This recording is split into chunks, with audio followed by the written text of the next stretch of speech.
What's going on, guys? This is Rob, and if you're enjoying the content here on my channel, then make sure you hit the like button and make sure you hit subscribe so you can help decide what direction the content on my channel goes in the foreseeable future.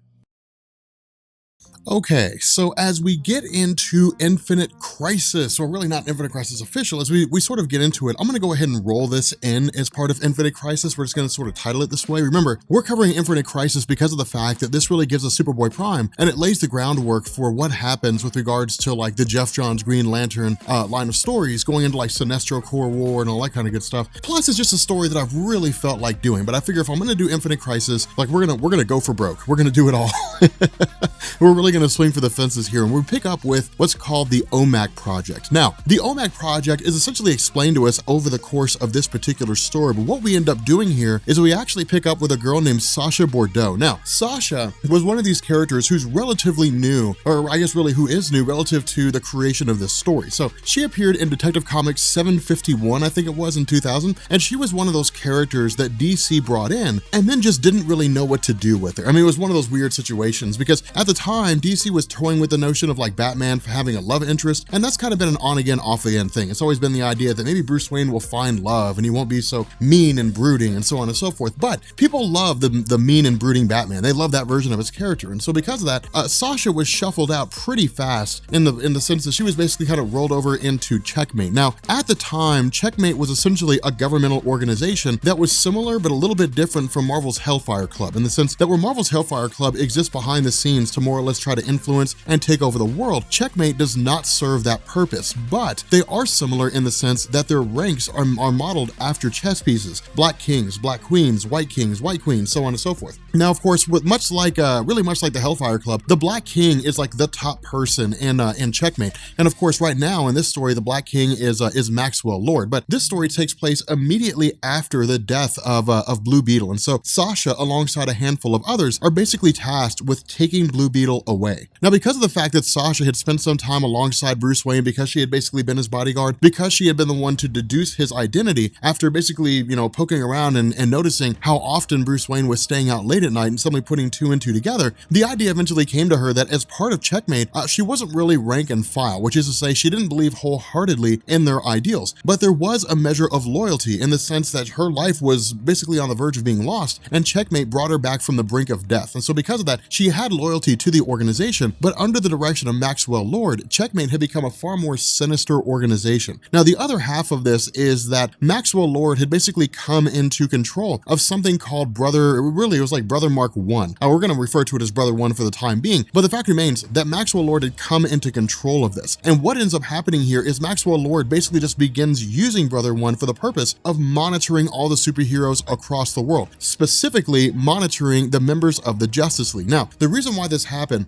was because of the fact that Maxwell Lord, killing Ted Kord, came to the realization that if Ted knew about Maxwell Lord, what he was getting up to, what he was doing, then it also meant that somebody else would eventually figure out what was going on. Now, the other half of this is that Ted Kord, the Blue Beetle, had basically eradicated almost all of the files that Brother 1 had on the different metahumans that existed, because remember, Maxwell Lord wanted to keep an eye on metahumans and basically keep them under his control. Now, when Ted Kord destroyed those files, the only ones that were left behind were the OMAC project files, and so because of that, it still leaves the OMAC project intact. We'll find out more about that as we get towards the end of this story, but really, this is just a matter of Maxwell Lord keeping an eye on the members of the Justice League, as well as other people who have associated with Blue Beetle, whether they were friends or enemies, regardless of their stance. Now, what this also does is it coincides with Batman trying to figure out what's going on with Brother 1, due to the fact that he doesn't have control of it anymore. Remember, Batman made Brother 1 for the purpose of keeping an eye on metahumans after the events of Identity Crisis. So because of the fact that Batman came to the belief that metahumans couldn't be trusted, that they had to be monitored, Brother 1 served the purpose of just keeping an eye on them. The problem is that with Maxwell Lord taking over Brother 1, what he's done is basically removed Brother 1 away from Bruce Wayne and now has total control over it. And so because of that, things progress exactly the way we would expect them to, but it also picks up with Wonder Woman and Booster Gold. Now keep in mind, Booster Gold and Ted Kord were extremely close friends, and of all the people who were on Ted Kord's side, Booster Gold was really the only one that genuinely actually believed him. Now, of course, Wonder Woman believed him to a degree, but what this does is it shows us the fallout of what happens when a member of the Justice League dies because no one else believed them. Something else to also point out here is that Blue Beetle himself was not really a part of the Justice League per se. He was part of Justice League International, which was kind of like a branch off team, or we'll actually see that group reform to a degree, not nearly as big as it was before, but to a degree, with regards to them calling in their own group of people in response to the death of Blue Beetle. And so what ends up happening here is we pick up with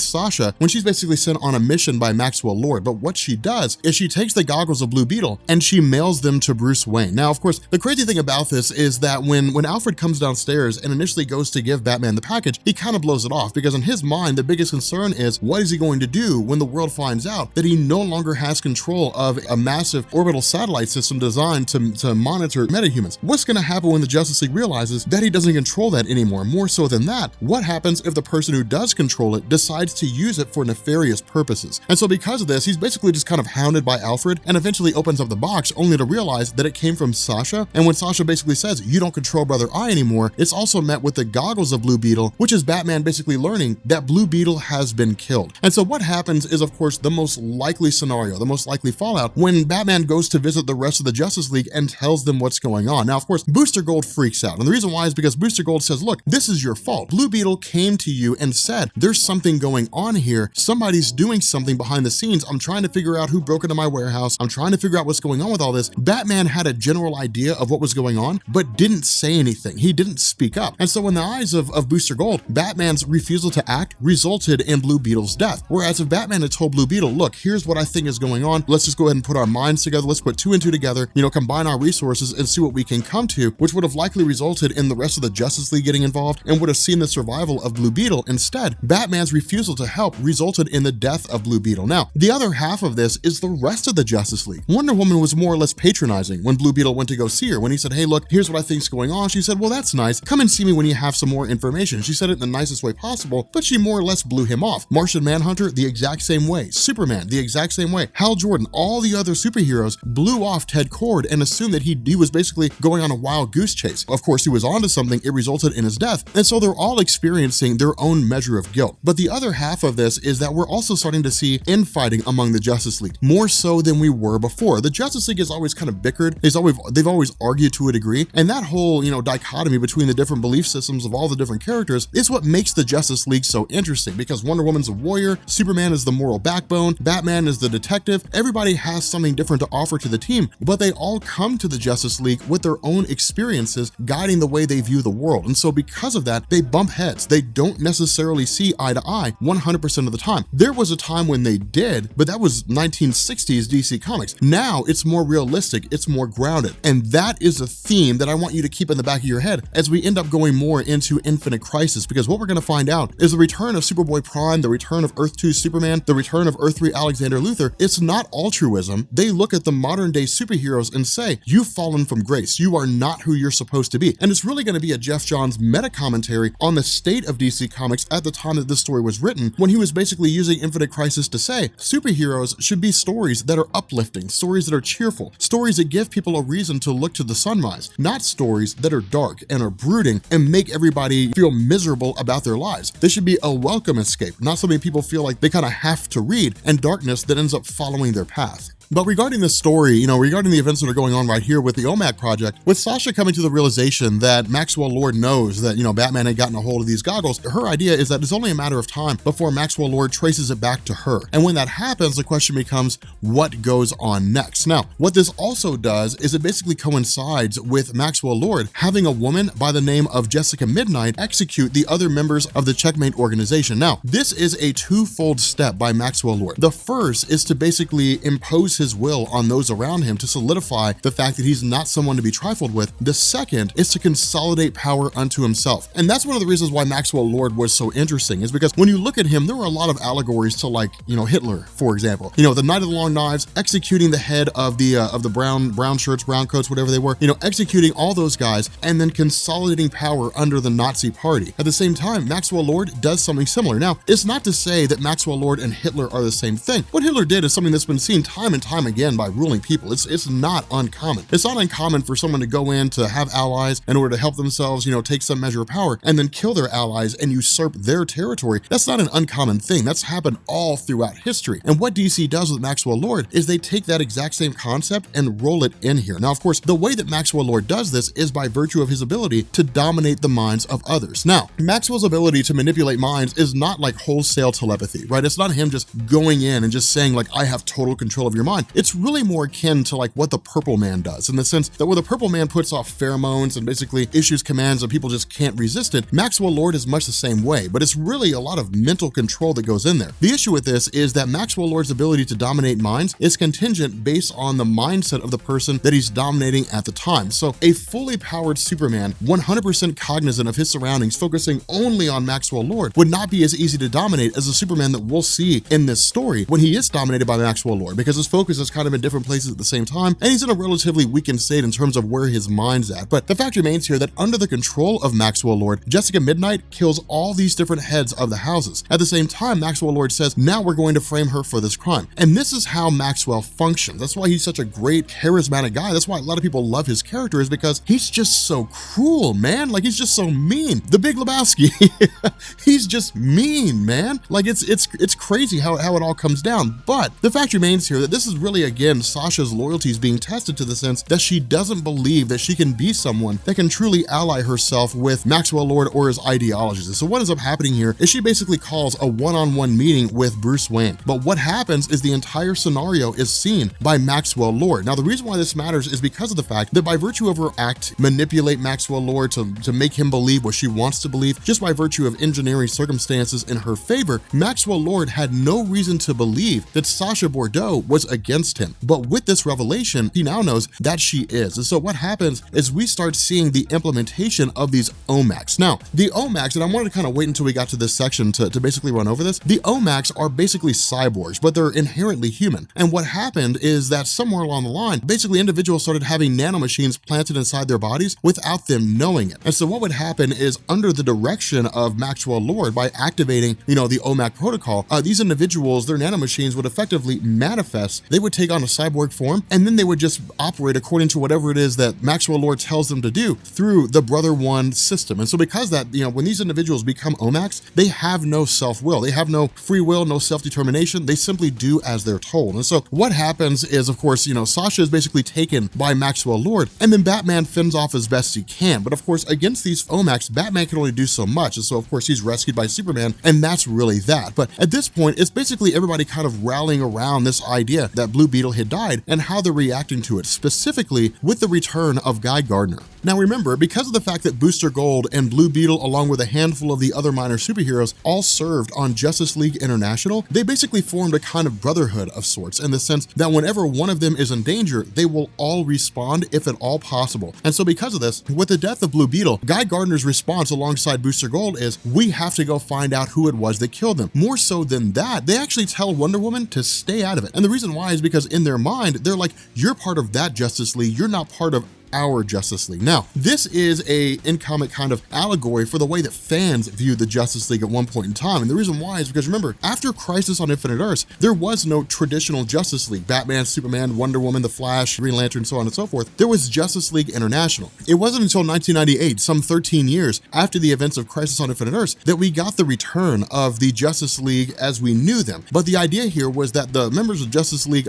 International were basically their own group. And so because of that, there were essentially two factions of the Justice League running around, even if one of them wasn't official. And so what it did is it basically kind of created a rift, in the sense that they didn't really see themselves eye to eye. They didn't really see themselves as equal. It was really like, that's your team, this is my team, you stay away, I stay away, and everything will be okay. Now again, they worked together in times of extreme duress, but on the whole, they really saw themselves as their own individual teams. And so because of this, this is really just the revelation, kind of coming to fruition, the revelation continuing, that everybody is essentially going after whoever it was that was was behind the murder of Blue Beetle. Of course, we know that to be Maxwell Lord. The other problem with this is that with Maxwell Lord using Brother One to spy on the Justice League inside the Watchtower, he comes to the realization that Batman is effectively spilling the beans on everything he knows behind the events of Brother One and the whole 9 yards. And so because of this, Maxwell Lord essentially jumps the gun and says, if I can't take out Batman here, then I will take over someone who can take out Batman. And this is when he basically begins to use his ability to take over the mind of Superman. And that's why I say, if it were Superman in the height of combat, strictly focusing on Maxwell Lord probably would not be able to dominate his mind. With Superman operating as Clark Kent with his guard effectively down, Maxwell Lord is able to overtake him. Now, the problem with this little bit of a story here is that I wasn't able to get my hands on the comic where Superman is operating under the control of Maxwell Lord. I actually wasn't able to get my hands on that. So we kind of have to jump to like Wonder Woman number 219. But all that really happened in that story was that Superman had basically gone after Batman and tried to kill him under the control of Maxwell Lord, but Wonder Woman intervened. And so because of that, we basically pick up with Wonder Woman as part of this equation. Now, of course, Wonder Woman fighting against Superman is actually a pretty cool battle. And the reason why is because it's, again, DC sort of reiterating this idea that when it really comes down to it, Wonder Woman is every bit Superman's equal, if not a little more superior. And the reason why is because of the fact that Wonder Woman is a warrior, whereas Superman is more of a protector. And so because of that, their ideologies, their moral compasses really fly in the face of what we would consider to be an actual battle between the two in terms of who would actually win. Now, one thing to also keep in mind is that Superman is fighting with the extent of his powers here. And that's why I say this battle is so interesting, is because right now in this moment, Superman's not holding back. This is a fight presumably to the death. Now, Wonder Woman tries to keep him alive as best she can, just because of the fact that she's aware that Superman is not in control of his full faculties. But the fact remains here that when it comes to a legit fight between the two of them, they're both able to hold their own against one another, and Wonder Woman proves herself to be really formidable against him. And so I think it was kind of a cool thing that should be mentioned here, just because of the fact that when we talk about superheroes, the Wonder Woman is really like the first woman of comics, the first lady of comics in superhero form. I mean, when we're talking about just like, the quintessential women in comics, that title goes to Lois Lane in my book. But in terms of, powerful women in major roles, Wonder Woman's really at the cream of the crop when it comes to that. And so because of this, with Superman more or less subdued, at least temporarily, Wonder Woman wraps Maxwell Lord around with a lasso of truth and says, tell me how to relinquish Superman from your control. Maxwell Lord responds by simply saying, kill me. And that's exactly what Wonder Woman does. She snaps his neck. So for those of you guys who have seen that now famous panel where Wonder Woman kills Maxwell Lord, you've probably seen it in like the most insane, comic book deaths of all time or something like that, or like the craziest Wonder Woman moments. You usually see those kind of clickbait, nonsensical things on BuzzFeed. But if you've seen those,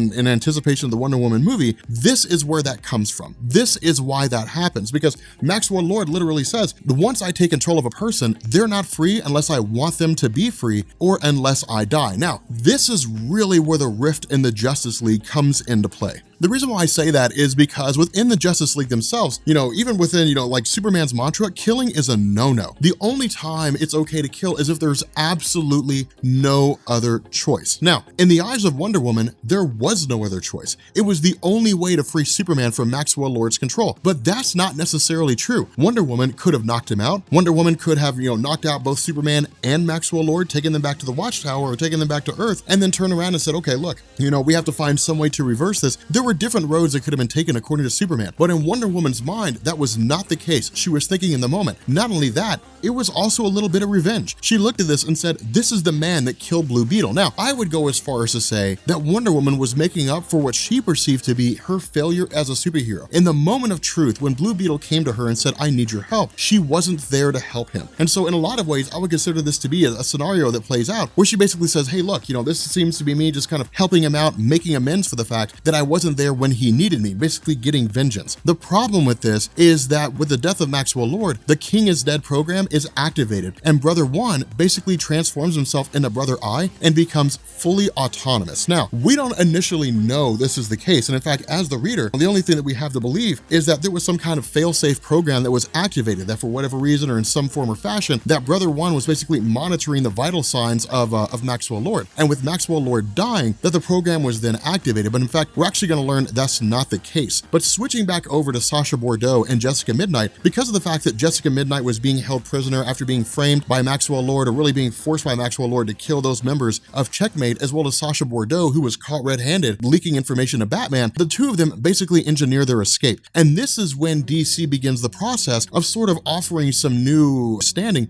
for the character of Sasha Bordeaux. And the reason why is because she begins to show indications that she herself is an OMAC. Remember, when a person becomes an OMAC, they don't know they've been infected with those nanobots. You know, they're basically lose all sense of individuality, and they effectively black out. I mean, it's almost like just chunks of their memory are gone, you know, and then maybe they go back to being their normal selves, maybe they never go back, and they stay OMACs forever. But the fact remains here that with Batman recovering from his injuries after sustaining a pretty heavy beating from Superman, what ends up happening here is he begins talking with Brother One. And what Brother One says, or I guess Brother I now, what he basically says is that it was created by Batman for the purpose of monitoring superhumans and to basically catalog information. But under the control of Maxwell Lord, the programming of Brother I was modified to basically view superhumans as an inherent threat to Earth, but to operate under the direction of Maxwell Lord. With Maxwell Lord having been killed, Brother I did the next best thing, the only thing it really knew how to do. It made itself fully autonomous. It merged the programming of Bruce Wayne and Maxwell Lord together and basically said, I now exist for the purpose of tracking all metahumans on Earth and then killing them all. And so what this does is it basically sets in motion this massive release, this massive activation of all these OMACs across the world. So for those of you guys who jumped directly into Infinite Crisis, and those of you guys who are curious as to why you see all these giant robots flying around and attacking everybody, this is the reason why. Because Brother I basically activated the OMAC protocol, and what it did is it sent all these, activated all these different OMACs. Now, in terms of how many there actually are, we're not given that information right off the bat. Instead, we actually end up having, the death of a few superheroes here and there, Rocket Red 7. Now, when it comes to the Rocket Reds, they were created for the purpose of being the USSR's own superhero team, strictly for their own country. The issue with this is that with the OMACs being activated, superhero groups from across the world who would normally never interact are now banding together. But the other reason for this is because of the fact that Rocket Red has a lot of dealings with conventional superheroes as we know them operating out of the United States. And so because of this, Rocket Red basically tells Guy Gardner, put one of your shields around me. Rocket Red then activates his ability to create, all kinds of energy projections and basically blows up the entire area inside this bubble, killing himself as well as these different OMACs. But at this point, this is when we basically learn Sasha Bordeaux herself is an OMAC. The reason why we learn this is because of the fact that her body is undergoing the physical change when the nanomachines activate. But the difference is that she's not like all the other OMACs. She maintains her own individuality. Now, the reason why she maintains her individuality is because she was not subjected to the same process that all the other OMACs were subjected to when they were given their nanobots. Instead, she was a unique creation really created by Maxwell Lord himself. And the reason why was because Maxwell Lord wanted a failsafe. Maxwell Lord wanted to know that if things went awry, that he would basically have somebody who was loyal to him with absolute certainty and would have all the powers of an OMAC. But of course, with Maxwell Lord being dead and Sasha Bordeaux having turned against him anyway, once her nanobots begin to activate, she basically has all the powers of an OMAC, but she's self-aware. She's not tied into the control of Brother I, and so she's not forced to do the bidding of others. Now, at this point, this is when she contacts Bruce Wayne and says, look, you have to round up all the superheroes as best you can. We have to find a way to basically fight off or basically destroy Brother I. And when Batman's response is why, she basically says, because Brother I is activating them. Now, when Batman asks them, what are you talking about? She says, the OMACs. So there's around 1.3 million of them. And so because of that, there's 1 million some odd OMACs running around the planet Earth, and they've all been tasked with the purpose of killing metahumans. It's really just things popping off in the extreme degree. And so what ends up happening here is Batman really kind of makes this last ditch effort. That's one of the reasons why this is kind of cool. And one of the reasons why we really had to do a countdown to Infinite Crisis. The reason why is because of the fact that in that story, we had seen that somebody had broken into the warehouse of Blue Beetle. Somebody had stolen, a ton of kryptonite, but we never found out where the kryptonite went. This is when Batman starts putting two and two together. And this is why this is such kind of a, really a tragic moment in the story, because Batman figured out what was happening right off the bat. As soon as he was in the warehouse and he started looking around, he immediately figured out what was going on. If he had put his mind to task when this all first started, Blue Beetle would have been alive. But what Batman says is that within this particular warehouse was basically a giant EMP machine that Blue Beetle had made that would set off an EMP in a pretty large location. Now, of course, the only way to really take out every single OMAC across the world is to detonate an EMP that's equivalent to a 50 megaton nuclear bomb. Well, the issue is that it would kill everybody in range. I mean, it would literally just kind of blink out the electrical impulses in their brains, everybody would just die. And so because of that, the idea is to basically confine all these different OMACs into a singular location using a massive number of superheroes as a beacon, as bait. And so Batman basically draws on Hal Jordan and John Stewart and says, grab as many heroes as you can, go to this mountain out in the middle of nowhere, and then draw the OMACs to you. When that happens, we're going to activate this EMP and we're going to try to take them all out. The problem with this is that Batman is actually too little too late. Now, none of those heroes die. Instead, it all really comes down to Sasha. And what ends up happening is that with all these OMACs basically just bearing down on them, descending on all these different superheroes, that what ends up happening is Sasha actually hacks into Brother Eye directly. And what she does is she distributes a virus that basically begins to shut down the connection between the nanobots in the OMACs and Brother Eye itself. Now, of course, it doesn't mean that all the OMACs are destroyed. And in fact, some 200,000 managed to continue existing. But the big drop in this story, the huge revelation that really came out of the OMAC project, was that with the conclusion of this, we end up finding out that Brother Eye had actually taken the footage of Wonder Woman killing Maxwell Lord and broadcast it out to the world. And that is the huge event that comes out of this. That's why the story is important for Infinite Crisis, and that's why it creates a rift in the superhero community, because of the fact that the world now sees Wonder Woman committing murder. But with that being said, guys, we're gonna go ahead and bring this video to an end. If you guys are new here to Comics Explained, make sure you guys hit the sub button to become part of the Rob Corps. If you guys enjoyed this video, make sure you drop a like. And yeah, this story's actually really good. There's some great stories. The Rann-Thanagar War isn't wildly important, and I probably won't cover it, but there are a few here and there that are pretty significant and that are really interesting. But remember, Infinite Crisis is some 2 or 3 weeks away. We will have that started pretty soon, and then we'll actually get into Geoff Johns' Green Lantern proper. But during Infinite Crisis, we get to see Superboy Prime wreck the world. So I'm really excited about that. But we're gonna go ahead and bring this video to an end, and I will catch you guys later. Peace.